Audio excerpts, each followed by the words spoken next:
প্রিয় ভাই বোনেরা, দেখেন আমাদের অবস্থা করুন অবস্থা।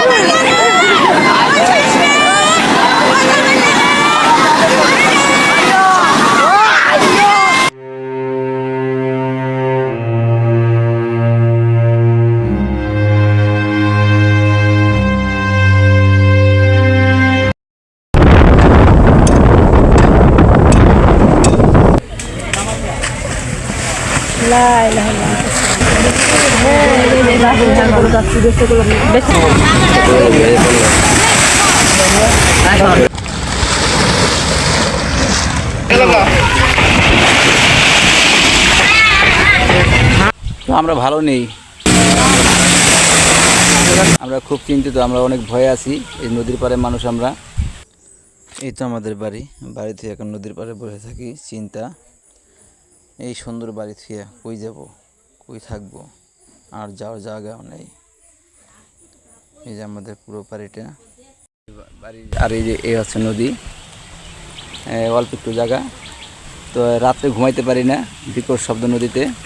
তো রাত ঘুমে থেকে উঠে আর নদীতে রাত্রে 2-3টা ঘুরলা দিই যে নদী কখন কোন জায়গাটা ভাঙে। কারণ এমন ভাঙার পরিস্থিতি যে মুহূর্তের মধ্যে 10-15 মিনিট 20 মিনিটের মধ্যে পুরা 4-5টা বাড়ি একসাথে নদীতে নিয়ে যায়। আসসালামু আলাইকুম।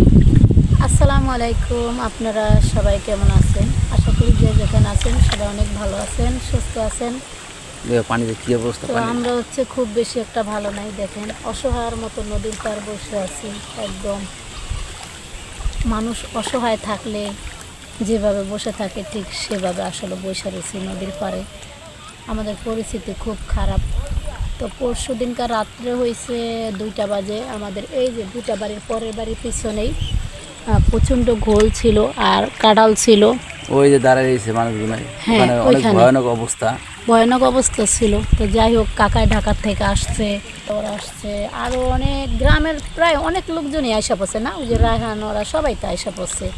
এবার ঢাকার থেকে সবাই আসছিল, প্রস্তুতি নিচ্ছে যে আসলে ঘর ভাঙবে, মালামাল সরাইবে। তারপর যাই হোক, ওই যে পানি উন্নয়ন বোর্ডের যোগাযোগ করছে। তারপর হয়েছে এখানে জিও ব্যাগ ফালানো হয়েছে অনেক। তো ওইখানে রাত্রে 2টা বাজে হয়েছে, পাশের বাড়ি কাকা হয়েছে ফোন দিয়ে আমার বলতেছে যে কাকার একটু পাঠান। তারপর হয়েছে 2টা বাজে, মানে হঠাৎ করে ফোন আসতে পর একদম চমকে গেছে, কয় নদীর পরিস্থিতি খারাপ, নদীর পাড়ে আসেন সবাই। তারপর যাই হোক, মহিলা মানুষ আসে নাই, লামিয়ার বাবা আসছে নদীর পাড়ে। আসার পর ওই যে 2টা বাজে জাগছি, আর হয়েছে সারা রাত্র ঘুম হয় নাই বা ঘুমাইতে পারি নাই। তো যাই হোক, অনেক জিও ব্যাগ ফালানো হয়েছে।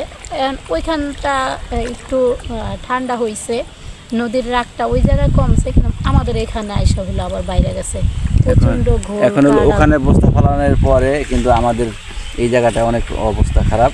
এখন আমাদের পরিস্থিতি হয়েছে খুব খারাপ। পানি অনেক বলতি, 2-3 দিন যাবত পানি অনেক বলতি। গাঙের পরিস্থিতি আগের সাথে অনেক ভয়ানক। তা পানির অনেক স্রোতও বেশি, পানির চাপ পড়ছে। আর আজকে কিন্তু করছে মামানি, কিন্তু ওই যে রাস্তা মাথায় গেছে আজকে সকালে। এই যে মিজানের মামানি, আমি চেহারা দেখে বুঝতে পারছি টেনশন আছে, নদীর পাড়ে আসছে। তা আমি জিজ্ঞেস করলাম যে কেন আসছে? বাড়িতে ভালো লাগে না, এমনি আসছি। তা আমি বাজারে গেলাম, তা বাজার থেকে মাছ কিছু কিনা খাইটা আবার আসার পথে দেখলাম, মানে এই ভাঙার পরে কিন্তু আমি ওদিকে যাইনি। আজকে আসলাম ওই নদীর পাড়টা দিয়ে, মানে এত ভয়ানক কবরস্থানটা দেখলাম। ওখানে একটুখানি ভিডিও দেখলাম যে 2টা ঘর ভাঙা কবরস্থানের পাশে রাখছে, আছে নাকি সরাই লাইছে, বাড়ি সরাই লাইছে। কই থাকবো, কই যাইবো, কি করব? আমরা তো মনে করেন সারা রাত্রে তো মনে করেন মহিলা মানুষ নদীর পাড় আসে না, পুরুষরা বারবার আসে। এদিকে আমার শ্বশুর আছে মুরব্বী মানুষ, সে খুব অসুস্থ হয়ে পড়ছে নদীর টেনশনে, খাওয়া দাওয়া সবকিছু বন্ধ হয়ে গেছে, সে হয়েছে বারবারই আসে। আরেকটা ব্যাপার, একজনে এক ভিউ কমেন্টস করছে যে লামের ব্যাপারে একটা বাজে কমেন্ট করছে। আমি বলবো যে ভাই, আপনারা একটু বাজে কমেন্ট করেন না। এলাকার ভাই করছে না আপু করছে, যাই হোক, ভাই বলে সম্বোধন করলাম যে বাজে কমেন্ট করবেন না। কারণ এক এক দেশের এক একটা রেসাল বা যে কোনো একটা থাকে, পরিবেশ থাকে, দাঁড়াও, একটা আছে, পরিবেশ আছে, ভাব আছে, বা নিয়ম চল যেটাই বলেন। তো আমাদের এখানে ব্যাপারটা হয়েছে কি, যদি কোনো ছেলে পক্ষ থেকে মেয়ে দেখতে যায়, তাদেরকে কেউ হয়তো বলে আসে যে আমি কিন্তু আপনাদের মেয়ে দেখতে আসতেছি, আবার কেউ হাঁটার উপরে মানে হঠাৎ করে না বলে চলে আসবে। তাই আপনারা জানেন যে আমাদের বাড়ি ঘর একবারে নদীর পাড়ে, বাজার কাছে না, হঠাৎ করে চলে আসছে, বাড়িতে যা সম্ভব ছিল তাই কিছু করছে।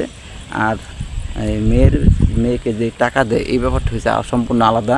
যদি আপনার ছেলেকে, আমাদের দেশে যেই চলে, আপনার ছেলেকে বিয়ে করতে যাইবেন বা ছেলের পক্ষে থেকে যেই গার্জিয়ান যায়, তাদের যদি মনে ধরে মেয়ে পছন্দ হয়, তাহলে তারা একটা বকশিস দেয়। ওই বকশিস, যে বকশিসটা দেয়, উপহারটা দেয়, ওইটা দেখেই মানুষ বুঝতে পারে যে আমার মেয়ে এরা পছন্দ করছে। আর তাদের পছন্দ হলে মেয়ে দিব কি না দিব ওই বিবেচনা করবো না, কি খাইলো না খাইলো ওটা কোনো বড় কথা না, তার ওইটা দিয়ে যায় যে মেয়ে, হ্যাঁ মেয়ে আমাদের পছন্দ হয়েছে।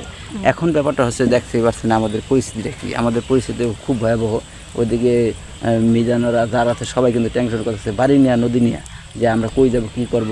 তা আমি যেহেতু বাড়িতে ছিলাম না, আমি যে কোনো একটা কাজে বাড়ির বাইরে ছিলাম 2-3 দিন যাবত। তা লামিয়ার মা একা কাজে সিদ্ধান্তটা নিয়েছে। প্রথম আমি একটু রাগী হয়েছিলাম, ভিতরে ওনাকে প্রকাশ করি নেই। তারপরে আমাকে বললো ব্যাপারটা এরকম যে আমরা যদি এই সময় এরকম একটা সম্বন্ধে নিয়ে কাজ করি, তাহলে আমাদের তো নিজের অস্তিত্ব নেই, আমরা বাড়ি ঘর নিয়ে কই যাবো। তারপর বাড়িতে একটা ঘর নাই, যে একটা মেয়ে বিয়ে দিলে বা ছেলে বিয়ে করাইলে এক্সট্রা একটা ঘরের প্রয়োজন হয়, কিন্তু আমাদের কিন্তু সেই ঘর নাই। তো আমি চিন্তা করছি যে 2-1 বছরের মধ্যে আল্লাহর রহমতে আমি একটা ঘর দিব। আর নদীটা যদি পরিবর্তন হয়, নদীটা যদি বেড়িবাঁধটা কমপ্লিট হয়, তো বেড়িবাঁধের কাজ চলতে যদি কমপ্লিট হয়, তাহলে আমি তারপরে একটা সিদ্ধান্ত নিতে। তাছাড়া এমনিও কিন্তু লামিয়ার বয়স কিন্তু এখন অনেক কম। আপনারা যারা ভিডিও দেখেন, নিয়মিত যারা দেখছেন, ওর বয়স খুব কম। এখন তৈরি হয় মিসুড না, আনমিসুড। ওর কিন্তু ওরকমভাবে বুঝ হয় নাই সংসার কি বা কীভাবে সংসার করতে, এরকম কোনো ধারণা নাই। তারপর যাই হোক, অনেক আপুরাই ভালো কমেন্টস করছে, শুধু একজনই বাজে কমেন্টস করছে। প্রায় 7-8টা কমেন্ট করছে, সবাই বলছে যে না। আপুরা অনেক ভালো কমেন্টস করছেন, আপনাদেরকে অনেক ধন্যবাদ। অনেক খুশি হয়েছি আপনাদের তারা বলছে যে এখন ছোট, এখনো বিয়ে দিয়ে না, কিন্তু তারা তো বলছে ওই দিকে চিন্তা করে, কিন্তু আমাদের দিকটা হচ্ছে আমরা এখন কিন্তু অসহায়। আমাদের কিন্তু এখন পায়ের তলে মাটি নেই বলতে গেলে। এদিক ফিরে দেখো, ওদিক ফিরে থেকে, আমাদের কিন্তু পায়ের তলে মাটি নেই। আমরা কিন্তু একটা ভাসমান অবস্থায় আছি, যে কোনো মুহূর্তে আমরা পানির তলে ডুবে যেতে পারি। তো এই সময় এরকম বড় একটা সিদ্ধান্ত আদৌ এটা নেওয়া ঠিক হবে না। এই জন্য লামিয়ার মাকে আমি অনেক ধন্যবাদ দিলাম যে উনি নিজে একা এই সিদ্ধান্ত নিয়েছে, খুব বুদ্ধি খাটিয়ে সিদ্ধান্ত নিয়েছে। তাছাড়া আমাদের এলাকায় বা এলাকা বলতে যেই কোনো জায়গায় আপনার মেয়ে বা আমার মেয়ে যদি কেউ দেখতে আসে, তাদের কিন্তু সরাসরি বলা যায় না যে মেয়ে দিন না। তখন একটা কি যেই কোনো একটা কথার মাধ্যমে কাটিয়ে নিতে হয় যে না, মেয়ে এখন বিয়ে দেবো না, আমাদের সমস্যা আছে, মেয়ে ছোটো বা পড়ালেখা করবো, অনেক কিন্তু একটা অজুহাত দেওয়া যায়। তো ওই সোর্সে কিন্তু তাদেরকে একটা বুঝ দিয়েছে, কিন্তু তারা কিন্তু অনেক আগ্রহ নেওয়ার জন্য। আমি যখন ছেলে আর ছেলের বোনে চলে গেছে তাদের সামনে কিছু বলি না, কারণ আমি তো বুঝতে পারছি যে তাদের পছন্দ হয়েছে দেখেই লামিয়াকে বকশিস দিছে। না, সামনাসামনি এটা কেউ সামনাসামনি বলি নাই। তারপর হয়েছে আমার পাশের বাড়ির যেই ননদ, সে যে নিয়ে আসছে তাকে জানাইছি। দেখেন, একটা স্পিড বোট কিন্তু উড়াইতে পারতেছে না না, স্পিড বোটটা দেখেন, এত স্পিড, এত ফোর্স, এগুলা পানির মধ্যে, কিন্তু এগুলাই দেখেন কি অবস্থা। এদিকে আয় বল, কথা যেদিকে আয় যাইবো ওদিক দিয়া উড়াইতে পারছে, স্পিড বোট উড়াইতে পারে না, আগাইতে পারতেছে না। আর একটু ওই সাইডে গেলে যাইতে পারবো। আরেকটু কিনারে আসতে হবে, আরেকটু কিনারে। এটা চোখের পলকে অনেক দূরে জায়গায় দেখেন স্পিড বোটের ফোর্স নাই বলে চলে। এই যে এখন একটু কিনারে আসছে, এই যে এখন একটু চলতেছে, মানে কি পরিমাণে স্পিডে চলতেছে। এ যদি ধরে তাহলে গসরে সারতাম না। ওই দেখেন, ওই দেখেন বলক পারতাছে, চাইয়া দেখেন। আল্লাহ,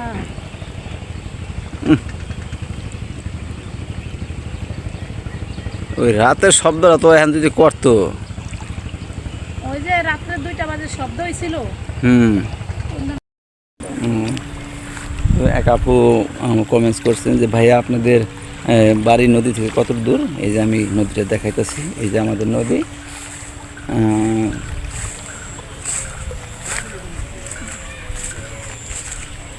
এই দেখেন, এই যে আমাদের ঘর, এই যে ঘর দেখা যায়, এই যে ঘর, আর এ হচ্ছে নদী। সন্ধ্যা হয়ে গেছে, তো বাড়িতে কিছু কাজ আছে, তো আজ এই পর্যন্তই। হাঁস মুরগি সব কিছু বাঁধতে হবে। তো সবাই ভালো থাকেন, আর লাইক কমেন্ট শেয়ার করবেন। আজকে এই পর্যন্তই।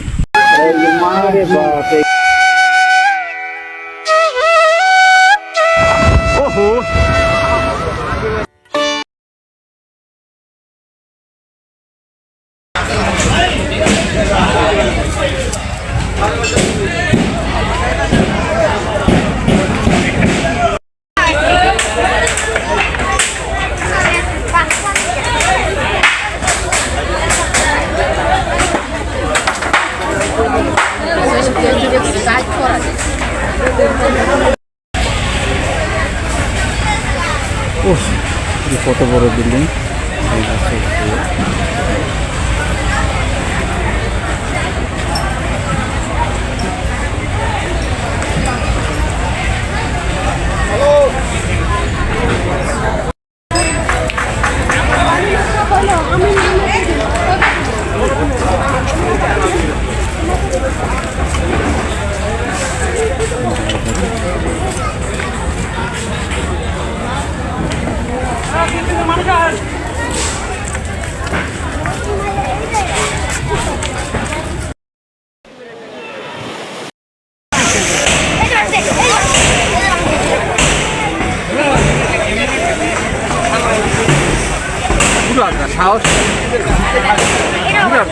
নিচে নেমে যেতে সরাসরি নিচে।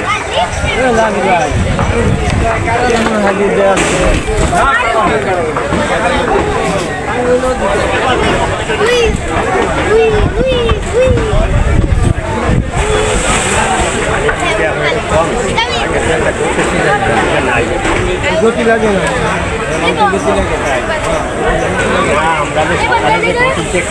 গতি লাগে না।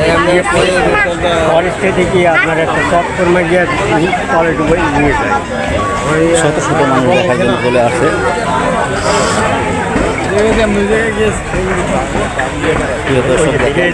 কীভাবে ভাঙতেছে,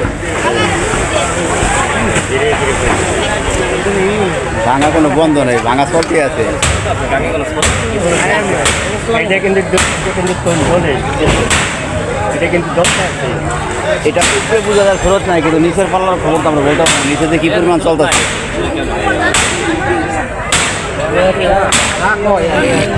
আর মাটি তো এভাবে পড়ে যেতে পারে না, নিচে কিছু একটা চলতেছে।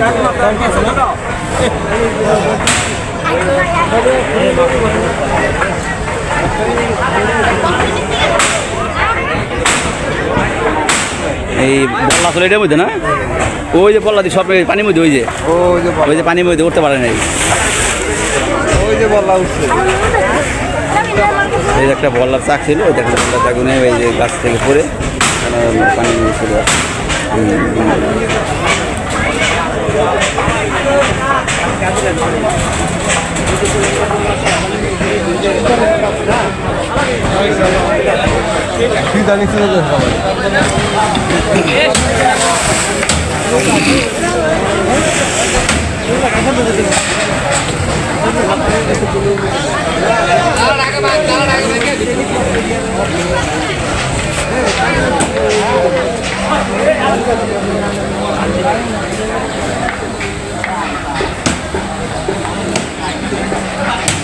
আরে ভালো করে ভাঙি উঠে পারে দিলে ভাঙি খানা লাগে চিকেন দেখা দেন।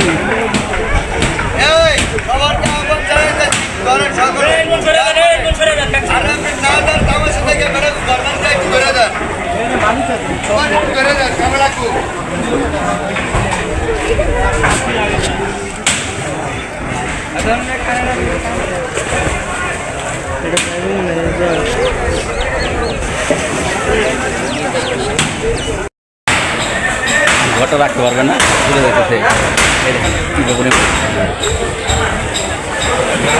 চলে যাবে।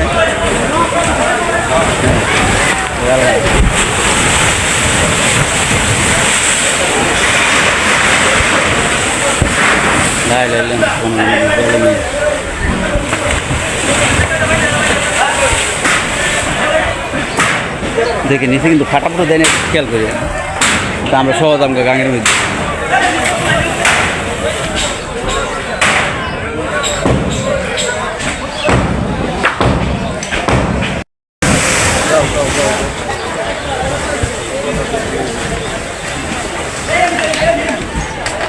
পাতার লিগে ফাটা দেওয়া বন্ধ, দেখতে পারবো না।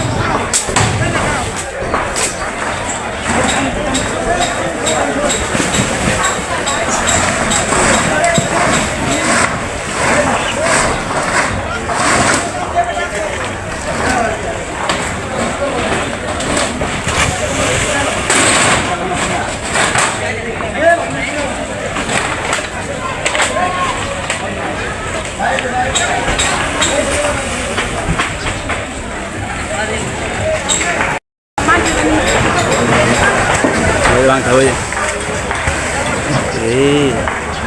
Apa dia?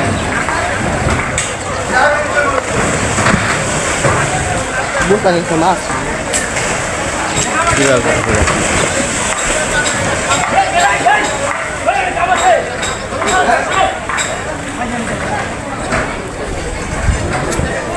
Dia apa sih?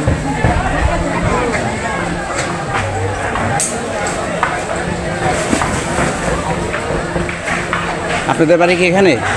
হ্যাঁ, তো বলতে পারবেন আমার কীরকম ক্ষতি হয়েছে?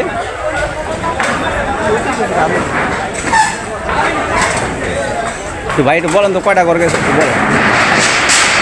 হ্যাঁ ভাই,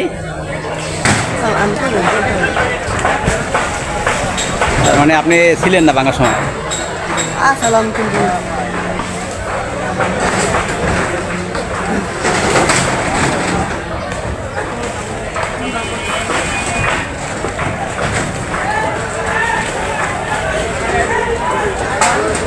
এই চলে যেতে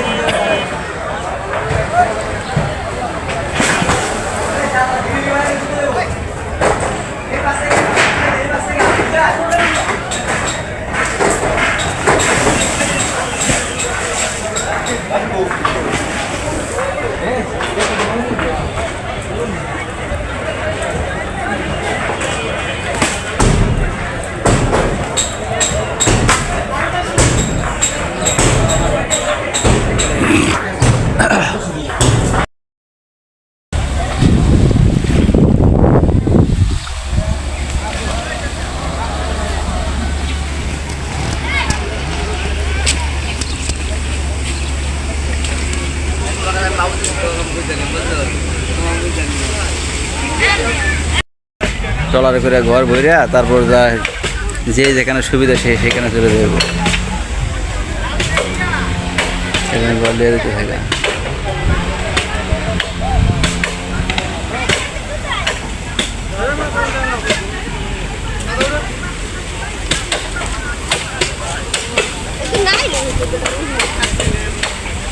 Itu